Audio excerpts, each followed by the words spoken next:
So hello guys, welcome back to a new video. Guys, Palnadu జిల్లా వినుకొండ అనే ప్రాంతం నుండి ఒక న్యూస్ అయితే సోషల్ మీడియాలో చాలా వైరల్ అవుతుంది. ఆ ఇన్సిడెంట్ ఏమిటో నేను ఈ వీడియోలో క్లియర్ గా ఎక్స్ప్లెయిన్ చేస్తాను. వీడియోని ఎండ్ వరకు అయితే చూడండి. మీరు స్క్రీన్ మీద చూస్తున్నారు కదా, ఇతని పేరు రషీద్. నిన్న పాల్నాడులో హత్య చేయబడ్డాడు. నిన్న రాత్రి పాల్నాడు జిల్లా వినుకొండ అనే ప్రాంతంలో రషీద్ ని టీడీపీ నేత జిలానీ అనే అతను రోడ్డు పైన దారుణంగా కత్తితో నరికి చంపేశాడు. యా గైస్, నేను ఆ వీడియో చూశాను. చాలా ఘోరంగా అయితే ఉంది. తన యొక్క 2 చేతులు నరికేసి మెడపైన కత్తితో కొట్టి మరీ చంపేశాడు. నేను ఆ వీడియోని ఇక్కడ ప్లే చేయలేను due to YouTube community guidelines. If మీరు చూడాలనుకుంటే కింద కామెంట్ సెక్షన్ లో లింక్ ఇచ్చి ఉంటాను, అక్కడ నుంచి వెళ్లి చూడండి. ఈ రషీద్ అనే అతను ఎవరైతే నిన్న హత్య చేయబడ్డారో ఇతను వైఎస్ఆర్ కాంగ్రెస్ పార్టీకి చెందిన అతను. తనను తెలుగుదేశం పార్టీకి చెందిన జిలానీ అనే అతను ఈ విధంగా దారుణంగా హత్య చేశారని వైఎస్ఆర్ కాంగ్రెస్ పార్టీ ట్విట్టర్ లో ఈ విధంగా ట్వీట్ చేస్తూ చెప్పారు. మీ పాలిటిక్స్ వల్ల ఇంకా ఎంతమంది అమాయకులు బలవ్వాలని చెప్తూ పవన్ కళ్యాణ్ గారుని అండ్ చంద్రబాబు నాయుడు గారుని ట్యాగ్ చేస్తూ వైఎస్ఆర్ కాంగ్రెస్ పార్టీ వాళ్ళు ఒక క్వశ్చన్ అయితే రేస్ చేశారు. రషీద్ వాళ్ళ తల్లిదండ్రులు చాలా బాధపడుతూ వాళ్ళకి న్యాయం చేయాలని ఈ విధంగా అయితే చెప్పారు. రాజకీయంగానే చంపారయ్యా,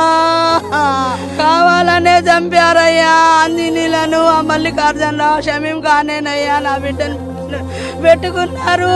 అబ్బాయి డబ్బులు ఉసులుకి పోయినాడయ్యా.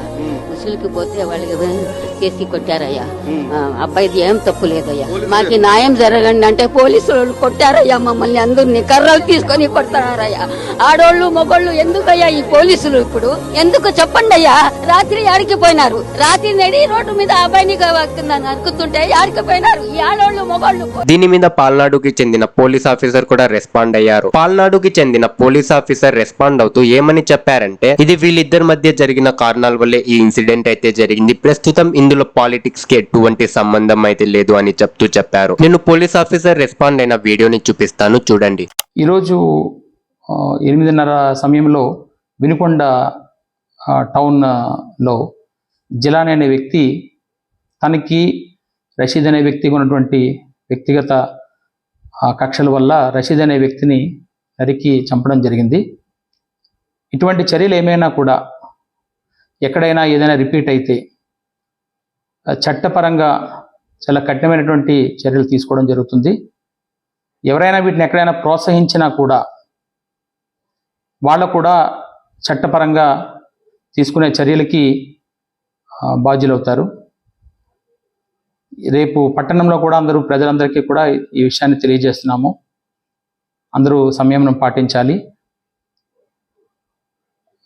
ఎటువంటి నేర చరిత్ర ఇకపై కనబడినా కూడా అది ఉపేక్షించడం జరగదు.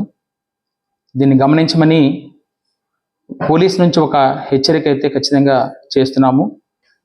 దీన్ని ఖచ్చితంగా గమనించాల్సిన అవసరం కూడా అందరికీ ఉందని కూడా తెలియజేస్తున్నాం. 144 సెక్షన్ కూడా అది అమల్లోకి తీసుకుంటున్నాం. అక్కడ ఎవరు ఎటువంటి శాంతి భద్రతల విఘాతం కలిగించినా కూడా కఠినమైనటువంటి చర్యలు తీసుకుంటాం. ఈ విధంగా పోలీస్ ఆఫీసర్ రెస్పాండ్ అవుతూ దీని మీద స్ట్రిక్ట్ యాక్షన్ తీసుకుంటామని చెప్పారు. యా గైస్, ఇదన్నమాట కంప్లీట్ ఇన్సిడెంట్. ఇకపై ఇలాంటి దారుణాలు జరగకుండా ఉండాలని మనందరం కోరుకుందాం. ఈ ఇన్సిడెంట్ రిలేటెడ్ ఇంకా ఏమన్నా అప్డేట్స్ వస్తే నేను నెక్స్ట్ వీడియోలో ఎక్స్ప్లెయిన్ చేస్తాను.